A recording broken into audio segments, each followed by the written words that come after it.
Bismillahirrahmanirrahim. Assalamualaikum warahmatullahi wabarakatuh. Alhamdulillahi ala ihsanihi wa syukru lahu ala taufiqihi wa amdinani wa asyhadu an la ilaha illallah wahdahu la syarika lahu ta'ziman li sya'ni wa asyhadu anna Muhammadan abduhu wa rasuluhu da'ila ridwani. Allahumma salli alaihi wa ala alihi wa ashabihi wa ikhwani. Para pemirsa yang dirahmati oleh Allah Subhanahu wa taala. Pada kesempatan kali ini kita akan melanjutkan bahasan kita tentang Qasasul Anbiya, tentang kisah-kisah para nabi. Dan pada kesempatan kali ini kita telah sampai pada kisah Nabi Hud alaihissalam, ya, yang Nabi Hud diutus oleh Allah kepada kaumnya, kaum Ad. Wa ila Adin akhahum Hudan qala ya qaumi ibudullaha ma lakum min ilahin ghairuh afala tattaqun. Kepada Ad, suku Ad, kami utus saudara mereka, yaitu saudara senasab Hud, ya, yang dia berkata kepada mereka, qala ya qaumi ibudullaha ma lakum min ilahin ghairuh. Wahai kaumku, sembahlah Allah semata, tidak ada sembahan selain Allah bagi kalian. Afala tattaqun, kenapa kalian tidak bertakwa kepada Allah Subhanahu wa taala. Baik, kita akan membahas tentang Nabi Hud, ya. Nabi Hud alaihissalam adalah keturunan dari Sam bin Nuh, ya. Sudah kita jelaskan pada pertemuan sebelumnya, Nuh punya anak yang merupakan keturunan seluruh manusia di alam semesta, yaitu namanya Ham, kemudian Sam, kemudian Yafith. Nah, dari Sam ini menurut ahli sejarah, ya, sampailah kepada Hud alaihissalam. Ya, Hud namanya Hud, ya, bin Iram bin Awad, atau Ad, bukan Hud, Ad, kaum Ad bin Iram bin Awad bin Sam.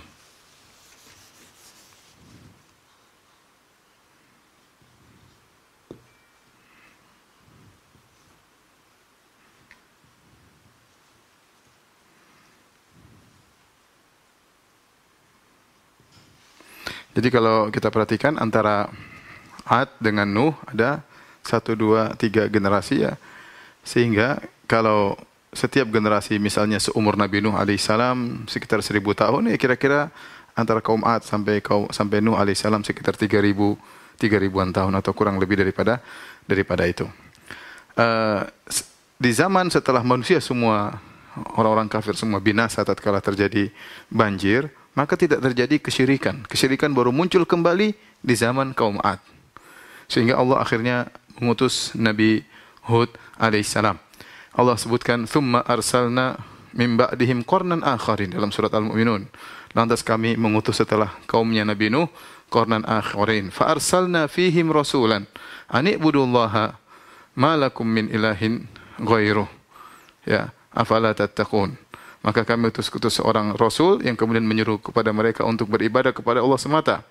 Ya, wa qala al-mala'u min qaumihi alladhina kafaru wa kadzdzabu bi liqa'il akhirati wa atrafnahum fil hayatid dunya ma hadza illa basyarum mislukum, dan seterusnya. Jadi setelah kaum Nabi Nuh, Allah kirim Nabi Hud kepada kaum Ad. Dan Ad, ya, dari kaum Ad nanti kaum Samud. Kaum Samud atau kaumnya Nabi Saleh, ya, kaumnya Nabi Saleh. Kaum Samud. Oleh karenanya karena Samud keturunan Ad, maka Samud diberi istilah dengan Adanil Ula. Dalam ayat dikatakan Adan al-Ula, yaitu Ad yang pertama. Ad yang pertama. Untuk apa? Untuk membedakan dengan kaum Samud. Karena kaum Samud juga keturunan Ad. Maka Allah mengatakan, ya, Adanil Ula. Ya. Nah, kaum Ad dan kaum Samud ini adalah termasuk Al-Arab Al-Ba'idah, yaitu Arab yang sudah punah. Yang sudah punah. Artinya keturunan mereka sudah tidak diketahui lagi, ya. Sudah pernah kita jelaskan bahwasanya Arab ada 3, ya. Arab ada 3. Ada namanya Al-Arab Al-Ba'idah, ada namanya Al-Arab Al-Aribah, Arab asli. Ini maksudnya dari Yaman, yaitu dari Al-Qahtan. Kemudian yang ketiga baru Al-Arab Al-Musta'ribah atau Al-Musta'rabah. Arab Al-Musta'rabah yaitu ininya Arabnya Nabi Muhammad SAW. Arabnya Nabi Muhammad SAW. Sudah pernah kita jelaskan hal ini ya, karena Ismail menikah dengan suku Jurhum. Yang suku Jurhum asli Arab, adapun Ismail alaihissalam bukan Arab. Maka anak keturunannya dinamakan dengan Arab Al-Musta'ribah, apalagi Nabi Ismail sangat pakar bahasa Arab, bahkan mengungguli orang-orang Arab asli. Nah ini, kenapa saya perlu sampaikan ini? Ya, karena nanti kita cek ternyata di Bible, Perjanjian Lama, Perjanjian Baru, tidak ada penyebutan kisah Nabi Hud dan kisah Nabi Saleh. Tidak ada. Kenapa? Karena mereka ini Arab. Nabi Arab ada berapa? Nabi Arab ada 4. Nabi-Nabi Arab ada 4. Dalam hadis Abu Dzar, ya Abu Dzar, kata Nabi SAW, Abu Dzar, wa arba'atun minal Arab. Kata Nabi, wa arba'atun minal Arab. 4 nabi dari orang Arab, yaitu Hud, wa Saleh, wa Syuaib, wa nabiyyuka hadza. Wa nabiyyuka itu Nabi Muhammad sallallahu alaihi wasallam. Ya, jadi inilah nabi-nabi Arab, Hud, Saleh, Syuaib, Nabi Muhammad SAW. Kita dapati Nabi Nuh ada dalam Bible. Kemudian juga Nabi-Nabi Bani Israel banyak sekali dalam Bible. Ya. Tetapi Nabi Hud tidak ada, Nabi Saleh tidak ada, Nabi Syuaib tidak ada. Kenapa? Karena mereka ini Arab. Mereka ini Arab. Karena kalau Injil mengakui ada Nabi Arab sebelumnya, ya, berarti suku Bani Israel bukan suku pilihan dong. Berarti bukan suku terpilih. Berarti ada kemungkinan Nabi terakhir juga dari Arab. Berarti ada kemungkinan Nabi terakhir Nabi Muhammad dari Arab. Karena mereka tidak mengakui Nabi terakhir dari Arab, Muhammad SAW, maka mereka juga karena hasad, mereka tidak juga Bible disimpangkan sehingga tidak disebutkan kisah Nabi Hud sama Nabi Saleh sama sekali. Tidak lain karena mereka adalah Arab. Inilah Nabi Hud alaihissalam. Ya. Nabi Hud berarti dari suku Ad. Nabi Hud di mana lokasi? Di manakah lokasi kaum Ad? Kaum Ad lokasinya di Al-Ahqaf, di Al-Ahqaf. Al-Ahqaf.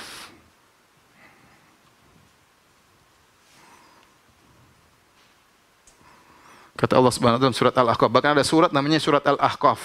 Wadhkur akha 'adin id andzara qaumahu bil ahqaf. Kata Allah, dan ingatlah atau sebutkanlah tentang kisah Nabi Hud tatkala dia memperingatkan umatnya di Al-Ahqaf. Al-Ahqaf di mana? Ada khilaf di kalangan para ulama, ada yang mengatakan di Jazirah Arab, ada yang mengatakan di Yaman, dan pendapat yang lebih kuat Allah alam bisawab, Al-Ahqaf itu antara antara Oman, bukan Amman ya, Oman. Ada sekarang negeri Oman kalau bahasa Indonesia, wa Hadramaut.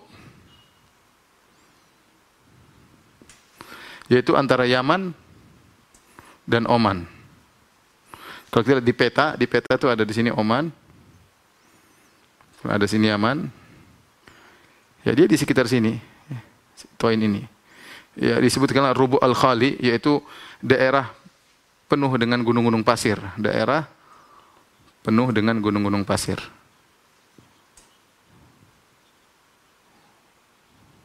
Gunung-gunung pasir. Ini semua yang kita jelaskan karena nanti ada kaitannya ya. Jadi sini lokasi kaum Ad ya. Taib. Mereka kaum Ad diberi kelebihan. Ya, apa kelebihan kaum Ad? Ya.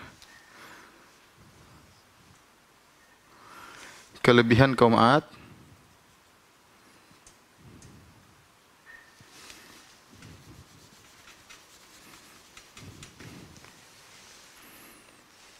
Jadi kelebihan kaum Ad ada 2 ya. Pertama, dari sisi tubuh yang kuat dan tinggi, tubuh yang tinggi dan kuat.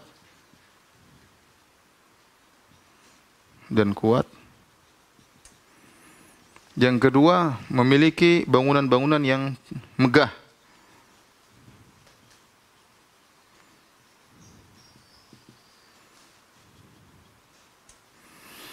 Allah Subhanahu wa taala berfirman tentang tubuh mereka yang tinggi tatkala Nabi Hud mengingatkan kepada mereka, kata Nabi Hud, "Wadhkuru idz ja'alakum khulafa'a min ba'di qaumi Nuhin wa zadakum fil khalqi bastah fadhkuru ala Allahi la'allakum tuflihun."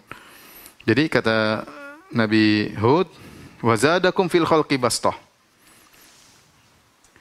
Wa zadakum fil khalqi bastah.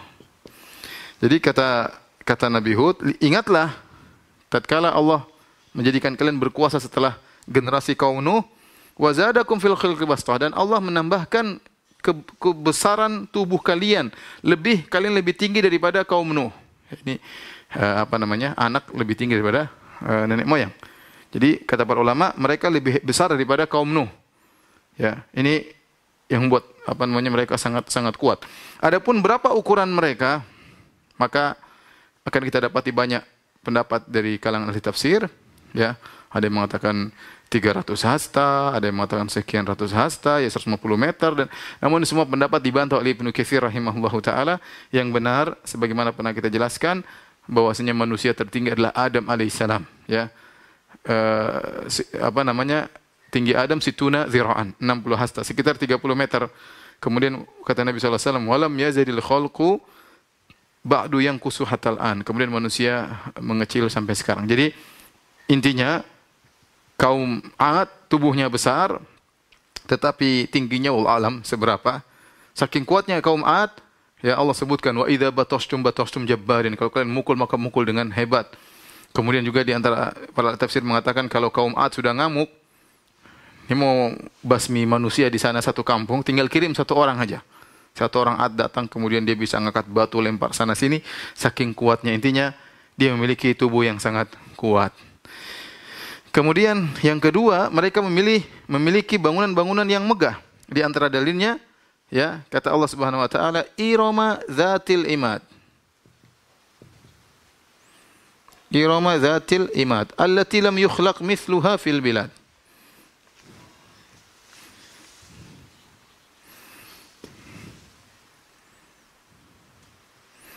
Kata Allah, Iram Zatil Imad. Di antara sifat 'Ad adalah Iram Zatil Imad, yaitu Iram Zatil Imad. Para ulama khilaf tentang makna Iram. Iram ini apa maksudnya?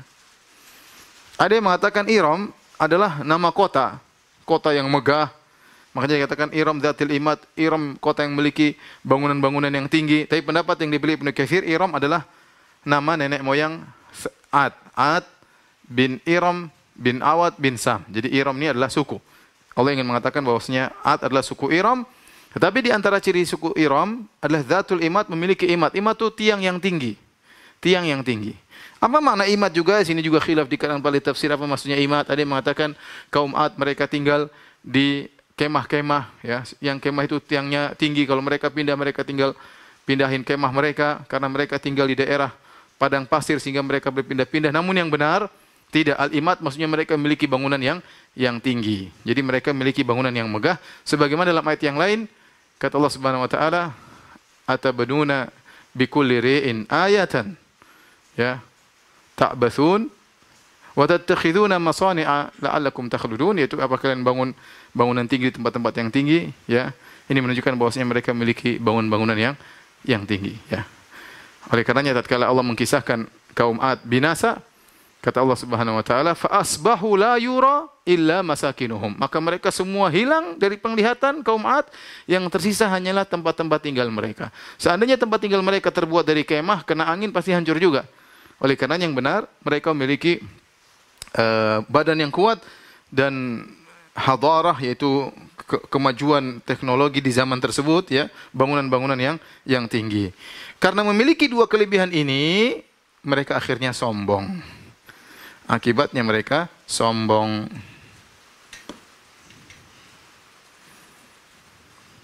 Harusnya kenikmatan yang Allah berikan kepada mereka membuat mereka eh, bersyukur kepada Allah, justru mereka menjadi sombong. Makanya mereka berkata, ya, kata Allah, fa amma adun fastakbaru fil ardi bighairil haq. Adapun Ad, maka mereka sombong di atas muka bumi tanpa hak. Wa qalu man asyaddu minna quwwah. Kata mereka, siapa yang lebih kuat daripada kami? Jadi dia merasa hebat, dia sombong. Awalam yarau annallaha alladzi khalaqahum huwa asyaddu minhum quwwah. Ya, tidak akan mereka lihat bahwasanya Allah yang menciptakan mereka lebih kuat dari mereka. Inilah kondisi kaum Ad yang menyebabkan akhirnya Allah mengutus Nabi Hud karena mereka terjerumus dalam kesombongan dan dalam kesyirikan. Baik, kalau tolong dihapus.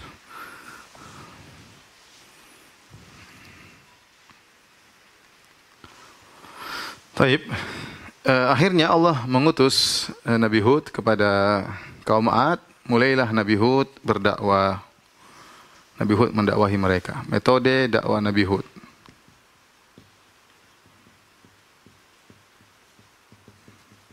Hud alaihissalam.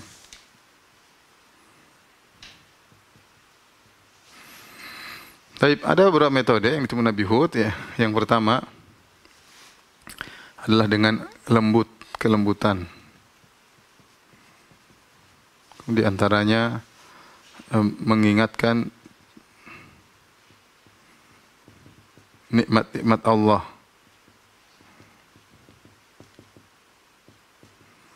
Kemudian yang ketiga dengan motivasi, ya, yaitu targhib, ya, memotivasi untuk mendapatkan pahala, ganjaran dari Allah.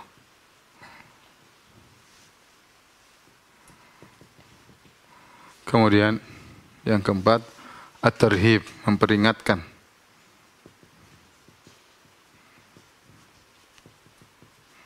Inilah kira-kira, ya, metode dakwah Nabi Hud alaihissalam yang bisa kita sarikan dari Al-Quran. Yang pertama, Nabi Hud alaihissalam mendakwahi mereka dengan kelembutan. Ya. Mereka berkata kepada Nabi Hud, waktu Nabi Hud mendakwahi mereka, kata mereka, inna lanaraka fi safaha wa inna lanadhunnuka minal kadhibin. Hud, kami melihat engkau tuh kurang akal, engkau bodoh wahai Hud. Ya. Kalau Nabi Nuh mereka bilang sesat, Nabi Hud dibilang bodoh. Engkau bodoh. Wa inna lanaraka wa inna lanadhunnuka minal kadhibin. Dan menurut kami engkau adalah pendusta. Ya. Apa jawaban Nabi Nuh, Nabi Hud alaihissalam? Kata Nabi Hud, ya qaumi laisa bi safahatun walakinni rasulun min rabbil alamin. Uballighukum risalati rabbi wa ana lakum nasihun amin. Masya Allah, kata Nabi Hud, waktu dituduh bodoh dan gila. Pertama Nabi Hud berkata, ya qaumi, wahai kaumku.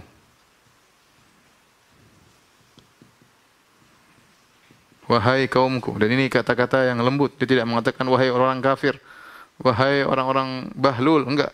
Dia bilang wahai kaumku. Menunjukkan saya ini bagian dari kalian. Saya ini saudara kalian senasab. Wahai kaumku. Ya. Wa ya qaumi, laisa bi safahatun. Aku tidak bodoh. Walakinni rasulun min rabbil alamin. Akan tapi aku utusan Allah. Aku utusan Allah. Tugasku hanya uballighukum risalata rabbi. Tugasku, ya, menyampaikan pesan dari Rabbku. Kemudian kata beliau, wa ana lakum nasihun amin. Nasihun amin. Itu pemberi nasihat yang terpercaya.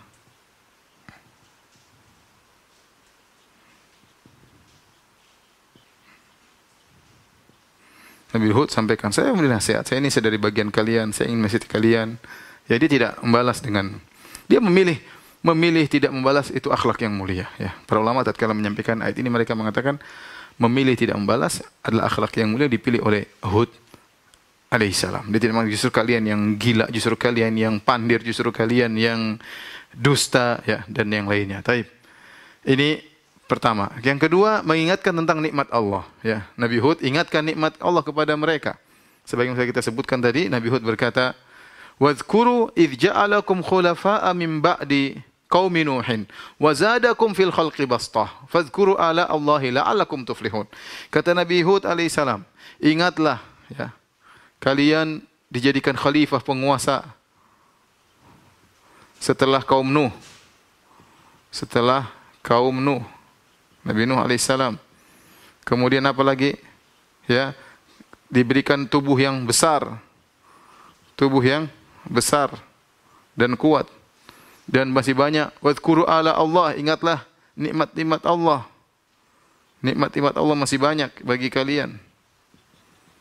Diingatkan. Ini metode. Kita tatkala ingatkan kepada kaum muslimin, misalnya orang langsung ingat Allah kasih kalian nikmat. Bersyukurlah kepada Allah. Nikmat bukan untuk bermaksiat kepada Allah. Nikmat bukan untuk membangkang perintah-perintah Allah. Kemudian di antaranya juga ya, Nabi Hud ya menyebutkan tentang ayat yang lain dalam ayat kata Nabi Hud ya, wattaqul ladzi amaddakum, kata Nabi Hud, wattaqul ladzi amaddakum bima ta'malun. Kalau kita artikan bahasa Indonesia, bertakwalah kalian kepada Allah yang telah memberikan nikmat-nikmat yang kalian ketahui. Nikmat kalian banyak. Bima ta'malun. Kemudian Nabi Hud memperinci, amaddakum bi an'amin wa banin wa jannatin wa uyun. Kata Nabi Hud, Allah telah memberikan kalian kenikmatan berupa an'am. An'am itu binatang-binatang, hewan-hewan. Yang pertama disebut hewan-hewan, kemudian anak-anak, kemudian baru kebun-kebun, baru kemudian sungai-sungai dan mata air atau mata air. Kata para ulama, kenapa Nabi Hud menyebutkan hewan terlebih dahulu? Karena di zaman tersebut hewan ini harta yang paling luar biasa. Di zaman seperti itu, hidup di tengah padang pasir, maka hewan ini keperluan semua di situ. Makan dari hewan, minum susu dari hewan. Untuk perjalanan safar pakai hewan. Kemudian bikin baju dari kulit hewan. Bikin bejana-bejana dari kulit hewan. Jadi hewan ini kenikmatan yang paling top di zaman itu. Baru kemudian Allah sebutkan anak-anak. Ingatlah kalian diberi anak-anak yang banyak, dengan anak-anak tersebut kuat, mampu untuk melawan suku-suku yang lain. Kalian ditakuti oleh suku-suku yang lain. Kebun-kebun, ya ini kesempurnaan. Ada kebun-kebun di tengah padang pasir. Allah kasih kebun-kebun itu luar biasa. Kemudian ada mata air yang keluar, ini nikmat. Apalagi yang kalian butuhkan. Ya, makanya Allah sebutkan dalam ayat yang lain, kata Allah, wa atrafnahum fil hayatid dunya. Kami membuat mereka hidup mewah dalam kehidupan dunia. Ini kita bicara ukuran mereka ya. Ukuran mereka ini sudah mewah banget. Jadi mereka sudah hidup dalam kemewahan. Wa atrafnahum fil hayatid dunya. Kata Allah, kami jadi orang-orang yang kami jadikan mereka hidup dalam kemewahan dalam kehidupan dunia. Jadi Nabi Hud ingatkan mereka tentang kenikmatan. Ini di antara metode Nabi Hud agar mereka kembali kepada Allah. Kemudian yang berikutnya motivasi. Nabi Hud berkata, wa ya qaumi astaghfiru rabbakum tsumma tubu ilaih yursilis sama 'alaikum midrara. Beristighfarlah, kata Nabi Hud, beristighfarlah dan bertobat. Niscaya, kenapa? Niscaya Allah akan turunkan hujan yang deras. Turunkan hujan yang deras. Kemudian wa yazidukum quwwatan ila quwwatikum. Allah tambahkan kekuatan kalian.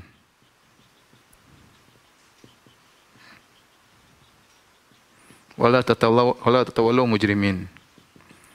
Ini motivasi. Nabi Hud mengatakan, astaghfiru rabbakum tsumma tubu ilaih. Beristighfarlah dan bertobatlah. Apa faedahnya? Yursilis sama 'alaikum midrara. Allah akan turunkan hujan yang deras. Kemudian Allah akan berikan kekuatan bagi kalian. Kalian sudah kuat, tambah kuat lagi dengan bertakwa kepada Allah, dengan beristighfar kepada Allah Subhanahu wa taala. Kemudian di antara metode Nabi Hud juga memberi peringatan. Beri peringatan banyak Nabi Hud ingatkan ya. Kalau kalian, ya ini akhafu alaikum adzab yaumin azim, aku khawatir kalian ditimpa dengan azab yang pedih. Ya, diingatkan dengan azab yang pedih, hati-hati ya. Azab yang pedih. Nabi Hud juga mengatakan dalam suatu ayat, dia mengatakan, atabnuna bikulli ri'in ayatan ta'basun wa tattakhiduna masani ala allakum takhludun wa idza batastum jabbarin. Jadi Ternyata mereka, ini diantara menunjukkan mereka memiliki bangunan yang mewah, yaitu mereka membangun bikuli ri'in ayatan. Jadi mereka, kata Tahir bin Asyur, mereka ini kaum Ad, dahulu nenek moyang mereka ini baik sebenarnya. Jadi mereka tinggal di Rubu' al-Khali, di tempat yang tadi saya bilang padang pasir. Yang padang pasir itu repot kalau kita jalan padang pasir. Jadi padang pasir gunungnya sering pindah. Sering pindah, tahu-tahu daerahnya kosong. Kenapa? Gunungnya ditiup angin. Ya, atau gunungnya tadi tinggi, tahu-tahu jadi pendek. Tahu-tahu pendek jadi tinggi. Kenapa? Karena angin mempengaruhi kondisi gunung-gunung. Sehingga menjadikan gunung sebagai patokan jalan nggak bisa. Nggak bisa jadikan gunung sebagai patokan jalan. Di antara kebaikan nenek moyangnya Ad ini, mereka ini pergi ke tempat yang tinggi-tinggi, mereka bikin bikuli ri'in ayatan. Ayatan maksudnya tanda-tanda, menara-menara, ya bangunan-bangunan di tempat-tempat tinggi mereka pasang tanda-tanda supaya orang kalau lewat bisa lihat, oh daerah situ, oh tanda di situ. Yang bikin siapa? Nenek moyangnya kaum Ad. Mereka bikin waktu mereka masih berniat baik. Kemudian watattakhiduna masani'a, dan mereka juga bikin apa? Masani'. Masani' itu kata para ulama adalah seperti bendungan atau saluran-saluran untuk menampung air tatkala musim hujan. Mereka tampung sehingga nanti kalau musim kemarau mereka bisa minum dari air hujan tersebut yang mereka tampung, atau orang-orang lewat mereka bisa kasih minum. Ini awal pembangunannya seperti itu. Namun berjalan dengan waktu mereka lupa kepada Allah, mereka syirik sehingga anak keturunan mereka. Jadi kaum Ad ini jadi sombong dan angkuh, ya, sehingga mereka menjadikan bangunan-bangunan tersebut sebagai sarana untuk pamer, untuk menzalimi orang. Orang tadi lewat mereka ganggu, ya, bahkan mereka mukulin orang, mereka zalimi orang. Jadi bangunan-bangunan tersebut, kata Nabi Hud, ta'basun, seakan-akan kalian hanya permainan. Apa maksudnya? Maksudnya perkara dunia ini bangunan megah nggak ada masalah. Selama kalian niatkan karena Allah Subhanahu wa taala membantu orang-orang, maka itu baik. Tapi tatkala bangunan yang megah tersebut itu ternyata tidak diniatkan karena Allah, hanya sekedar murni duniawi, maka dianggap oleh Nabi Hud dengan ta'basun, hanya sekedar main-main, tidak manfaatnya. Ini orang punya barang-barang mewah hanya sekedar untuk pamer-pamer, nggak ada faedahnya, menambah hisapnya pada hari kiamat kelak. Ini pendapat pertama, disebut oleh Tahir bin Asyur. Pendapat kedua, ya, maksudnya bangunan-bangunan tinggi tersebut mereka bangun dengan berlebih-lebihan, sehingga israf, tabdzir, berlebih-lebihan, dan itu dicela. Tidak boleh seorang membangun bangunan terlalu mewah yang tidak ada faedahnya. Terlalu mewah, terlalu indah, ya. Ya, akhirnya tidak ada faedahnya, ya, menambah hisab, dan Allah melarang, ya, tabdzir. Allah melarang tabdzir. Tasaddaqu bi ghairi israfin wala makhyalah. Kata Nabi, silakan bersedekah tapi jangan, atau mengeluarkan biaya tapi jangan berlebih-lebihan dan jangan sombong. Intinya akhirnya Nabi Hud mengatakan, wa idza batashtum jabbarin. Kalau kalian mukul dengan penuh kesombongan, dengan kezaliman. Kemudian ini akhafu alaikum adzab yaumin azim. Aku khawatir kalian ditimpa dengan azab yang pedih. Inilah, ya, metode Nabi Hud alaihissalam tatkala dia berdakwah, ya, kepada kaum Ad. Baik, tolong dihapus.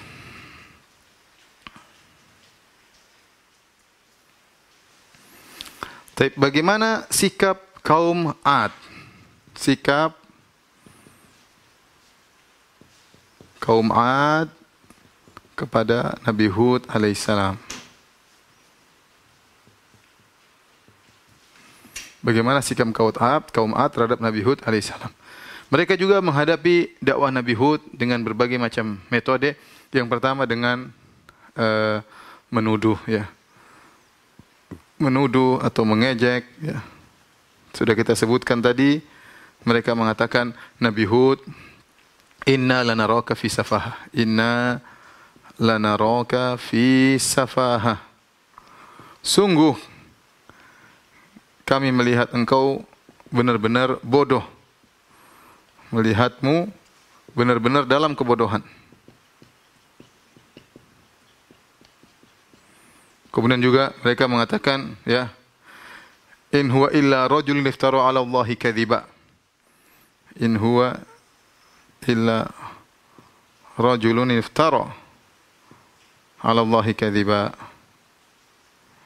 Hud ini hanya berdusta atas nama Allah. Hud berdusta atas nama Allah.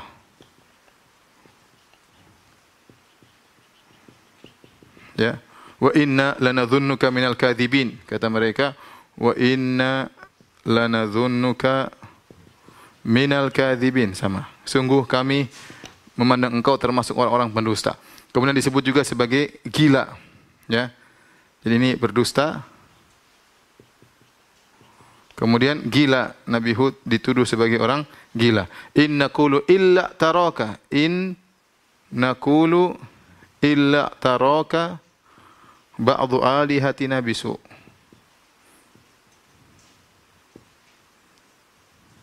Kata mereka, wahai Hud, menurut kami engkau dijadikan gila oleh sebagian tuhan-tuhan kami.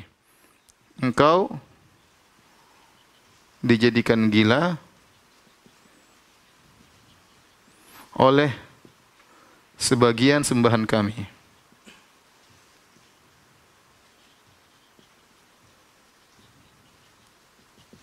Nah ini metode pertama yang mereka lakukan adalah dengan mengejek.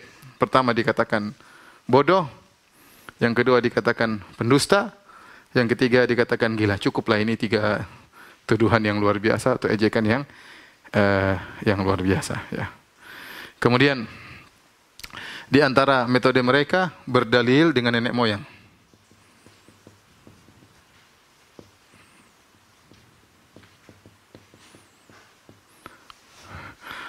Yahudu, ya, ajitana lina'budallaha wahdahu wa nadhara ma kana ya'budu abauna, ma kana ya'budu abauna. Kata mereka, wahai Hud, ajitana lina'budallaha wahdahu, apakah kau datang kepada kami menyuruh kami untuk beribadah kepada Allah saja, yang lain kami buang? Wa nadhara ma kana ya'budu abauna, dan kami buang seluruh yang disembah oleh nenek moyang kami dahulu. Fa'tina bima ta'iduna. Jadi mereka berdalil dengan nenek moyang. Nenek moyang kami kita dapati sudah sembah patung-patung ini. Mereka sudah sembah patung, kita tinggal ngikut aja. Dan ini biasa berdalil dengan tradisi nenek moyang. Nabi Hud bantah mereka. Atujadilunani fi asma'in sammaitumuha antum wa aba'ukum ma nazzalallahu biha min sultan.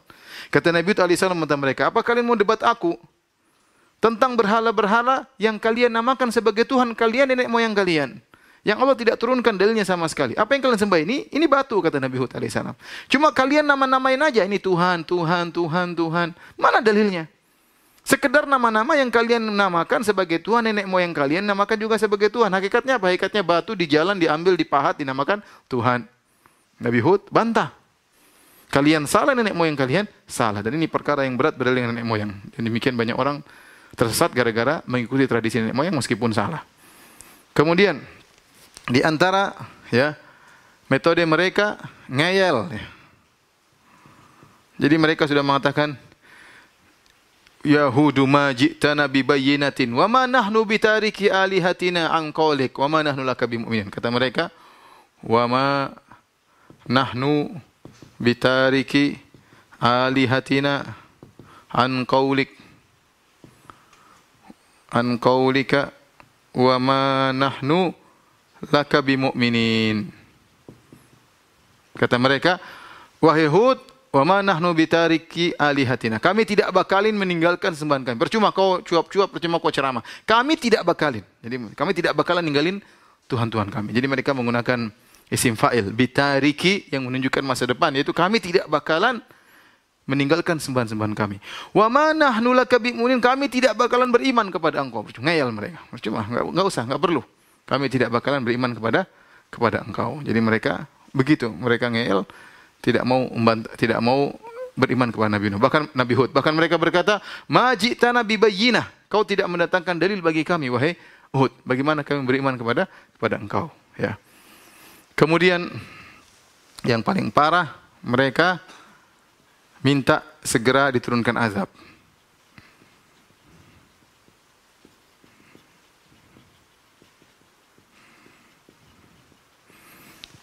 Kata mereka, ya, fa'tina, sebelum ini, mohon maaf, mereka ngancam. Perhatikan kata mereka, ya, inna qulu illa taraka ba'du alihatina bisu. Kata mereka, wahai Hud, menurut kami engkau itu gila karena terkena kualat dari sebagian Tuhan-Tuhan kami. Tuhan kami ini banyak. Kau gara-gara suka maki-maki Tuhan kami, kau kualat, jadi kau gila. Jadi mereka ngancam, berhentilah. Maksudnya kata mereka, engkau berhenti. Ini baru kau maki-maki Tuhan-Tuhan kami, baru kena sebagian kau sudah gila. Bagaimana lagi kalau ternyata Tuhan-Tuhan kami semuanya marah. Jadi mereka ngancam Nabi Hud. Dan ini di sini Nabi Hud menjawab dengan luar biasa. Kata Nabi Hud yang Allah abadikan dalam Al-Quran, kata Nabi Hud, qala inni ushhidullah wa ashhadu anni bari'um mimma tusyrikuna min duni fakiduni jami'an thumma la tunzirun inni tawakkaltu 'ala Allahi rabbi wa rabbikum ma min dabbatin illa huwa akhidhun binasiyatiha inna rabbi 'ala siratim mustaqim fa in tawallaw faqad ablagtukum ma ursiltu bihi ilaikum wa yastakhlifu rabbi qauman ghairakum wa la tadurruhu syai'a inna rabbi 'ala kulli syai'in hafiz. Ini ayat dalam surat Hud. Jadi intinya Nabi Hud waktu diancam, kau bakalan terkena kualat dari Tuhan-Tuhan kami yang lain. Nabi Hud bantah. Kata Nabi Hud pertama begini, ini usyhidullah, aku persaksikan kepada Allah. Washhadu, dan kalian persaksikanlah wahai kaumku, kaum Ad. Ingat sih Nabi Hud sendirian. Berhadapan dengan satu suku, semuanya besar-besar badannya, kuat-kuat. Suka menzalimi suku-suku yang lain. Nabi Hud sendirian. Nabi Hud berkata, washhadu, persaksikanlah kalian, anni bari'um mimma tusyrikuna min duni. Aku berlepas diri daripada kesyirikan kalian semuanya. Semua Tuhan kalian aku tidak peduli. Semuanya tidak aku pedulikan. Aku berlepas diri. Kemudian kata Nabi Hud, fakiduni jami'an. Kalian seluruhnya berkumpul, bersatu padu untuk bikin masalah sama saya. Bikin kemudaratan kepada saya. Nabi Hud balik ngancam. Balik tantang. Tadinya mereka ngancam Nabi Hud, bukan Nabi Hud ketakutan. Nabi Hud malah tantang mereka. Kalian fakiduni jami'an, kalian suruhnya bergabung. Wahai kaum Ad, kalian mungkin ribuan orang gabung. Semua lawan saya sendiri. Tsumma la tunzirun, dan jangan tunda-tunda, lawan saya sekarang. Ya. Dan ini kata para ulama, ini mukjizatnya Nabi Hud di sini. Yang mungkin orang tidak tahu, kata Ibnu Qayyim rahimahullah dalam kitabnya Madarijus Salikin dan dinukil oleh Ibnu Abil Is Al-Hanafi dalam syarah Aqidah Tahawiyah. Dia mengatakan inilah mukjizat Nabi Hud alaihissalam, ya. Bahwasanya dia sendirian dan dia berani melawan satu umat, satu suku semuanya, dia sendirian. Bahkan dia mengatakan fakiduni jami'an, silakan kalian bergabung. Itu Tuhan-Tuhan kalian suruh gabung semuanya lawan saya. Yang katanya saya kualat, suruh mereka gabung lawan saya. Tsumma la tunzirun, jangan tunda-tunda. Kemudian Nabi Hud berkata, inni tawakkaltu 'ala Allahi rabbi wa rabbikum. Justru aku bertawakal kepada Allah. Dia mengatakan dengan penuh keyakinan. Di hadapan dia ribuan orang, jago semua. Ini tawakkaltu 'ala rabbi wa rabbikum. Aku bertawakal kepada Allah, Rabbku kalian. Ma min dabbatin illa huwa akhidhun binasiyatiha. Tidak ada satu binatang melata, tidak satu makhluk pun kecuali Allah memegang ubun-ubunnya. Kalian semuanya di bawah kekuasaan Allah. Inna rabbi 'ala siratim mustaqim. Sungguh Tuhanku berada di jalan yang lurus. Kemudian Nabi Hud balik mengancam mereka. Kata Nabi Hud, fa in tawallaw faqad ablagtukum ma ursiltu bihi ilaikum. Kalau kalian berpaling wahai kaumku, sungguh aku telah menyampaikan risalah Allah. Wa yastakhlifu rabbi qauman ghairakum, dan kalian akan diganti dengan kaum yang lain. Artinya kalian akan binasa semuanya. Wala tadurrunahu syai'a, dan kalian tidak akan bisa menimbul mudarat kepada Allah Subhanahu wa taala. Inna rabbi ala kulli syai'in hafiz, dan ingatlah Tuhanku menjaga seluruh segala sesuatu. Artinya apa yang kalian lakukan tercatat di sisi Allah. Jadi menakjubkan, Nabi Hud diancam, Nabi Hud tantang mereka, bahkan di akhir ayat Nabi Hud malah ngancam mereka. Kalian terus kalau begini terus kalian akan binasa. Dan ternyata mereka tidak bisa nyentuh Nabi Hud. Kenapa? Karena Allah tolong Nabi Hud alaihissalam. Maka saya katakan tidak ada yang hebat seperti Nabi Hud, ya, berani kayak seperti itu, nantang orang begitu banyak. Kalau tidak karena keyakinannya dan ya fiqhnya, percayanya kepada Allah yang sangat luar biasa. Ya, ini di antara metode mereka mengancam Nabi Hud. Yang terakhir, mereka minta segera diturunkan azab. Al-istijal bil azab. Minta segera diturunkan azab. Kata mereka, fa'tina bima ta'iduna in kunta minas sadiqin. Wahai Hud, kata mereka, fa'tina, datangkan, kata mereka, datangkan azab. Kalau kau benar-benar, kalau kau memang jujur, engkau jujur, subhanallah. Jadi mereka ngancam, kata mereka, kalau kau memang nabi, turunkan azab. Subhanallah, Nabi Hud berkata, innama ya'tikum bihillahu, ya, innamal ilmu indallah, ya, sungguhnya ilmu tentang azab di sisi Allah Subhanahu wa taala. Dan ketika mereka minta didatangkan azab, maka Allah pun datangkan azab. Yang Allah sebutkan dalam surat Al-Ahqaf. Tapi tolong dihapus.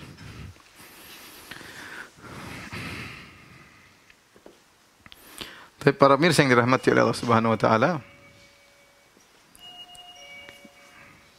tolong dibuka. Para pemirsa yang dirahmati Allah Subhanahu wa taala, tatkala mereka minta azab, maka Allah kabulkan permohonan mereka. Datanglah azab, ya. Datanglah azab. Azab adalah apa? Azab yang Allah kirimkan angin. Angin tersebut pertama datang dalam bentuk seperti awan. Datang dalam bentuk seperti awan. Awan yang gelap. Kata para ulama, ketika itu mereka sedang musim kemarau. Sedang musim kemarau, ya. Makanya Nabi Hud mengatakan istaghfir rabbakum tsumma tubu ilaih yursilis sama alaikum midrara. Nabi Hud berkata, kalian kalau ingin turun hujan, kalian beristighfarlah. Kalian bertobatlah kepada Allah. Yursil sama alaikum midrara. Niscaya Allah akan turunkan hujan yang deras bagi kalian. Nah, ketika mereka minta turun azab, maka Allah kirim azab angin tersebut. Tetapi pertama kali datang angin tersebut seperti awan yang mau hujan, ya. Falamma ra'awhu, ya, aridan mustaqbila awdiyatihim qalu hadza aridun mumtiruna. Ketika mereka melihat jadi datang angin, mereka bilang, ini mau hujan. Bukannya mereka takut dengan azab. Bahkan mereka menyangka, ini mau hujan. Hadza aridun mumtiruna, akan datang hujan menghujani kita di lembah-lembah kita sudah musim kekeringan. Kata Allah, bal huwa mastajaltum bih. Justru itu bukan hujan, justru itu adalah angin yang kalian minta azab untuk disegerakan. Rihun fiha azabun alim. Kata Allah, situ ada angin yang isinya azab yang pedih. Tudammiru kulla syai'in bi amri rabbiha. Semua dihancurkan oleh angin tersebut atas perintah Allah Subhanahu wa taala. Fa asbahu la yura illa masakinuhum. Kemudian mereka semua tewas, ya. Tidak tersisa kecuali tempat tinggal mereka. Nah, Allah kirim angin. Ternyata angin azab, ya. Ternyata angin azab.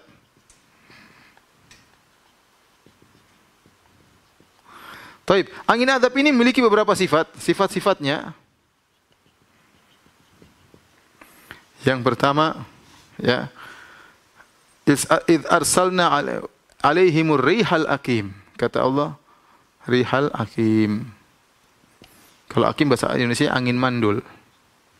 Apa maksudnya angin mandul? Maksudnya tidak ada kebaikan sama sekali padanya. Tidak ada kebaikan sama sekali. Ada angin yang mungkin dia dari sisi lain buruk, dari sisi lain baik.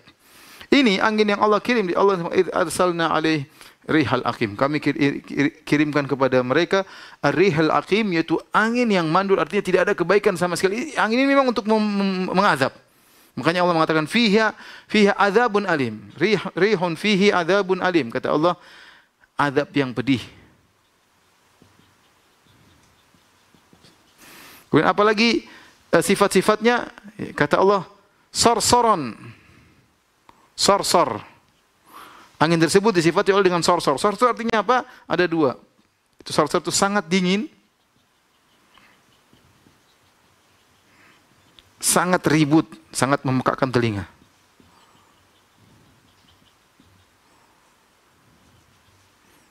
Jadi angin angin tersebut bukan angin diam-diam, tapi angin yang berembus dengan suara yang dahsyat, ya. Kemudian sangat dingin. Angin tersebut datangi mereka. Kemudian di antara sifatnya, kata Allah Subhanahu wa taala, tanzi'un nas. Itu mencabut manusia.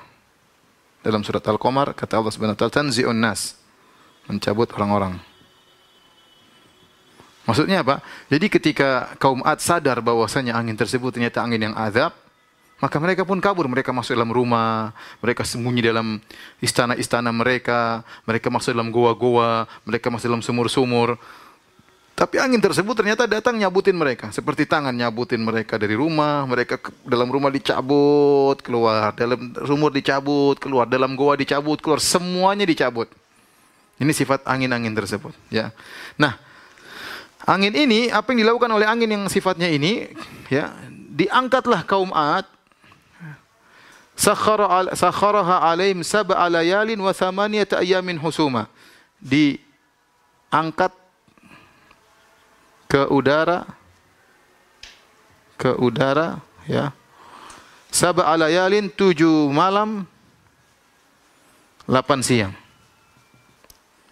Cukup lama inilah 7 malam 8 siang. Bayangkan angin kuat kenceng banget, ya. 7 malam 8 siang diangkat.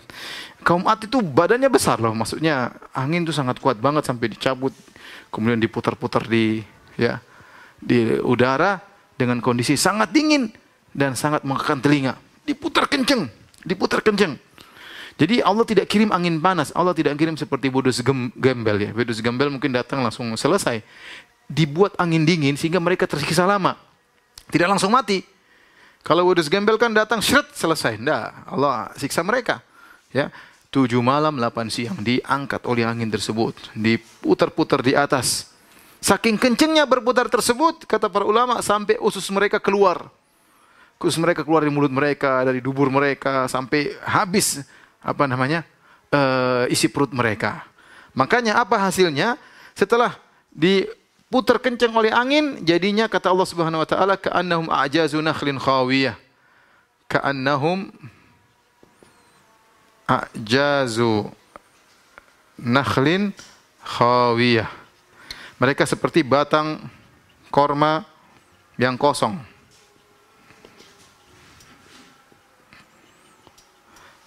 Dalam ayat yang lain, a'jazu nakhlin munqair. Nakhlin munqair.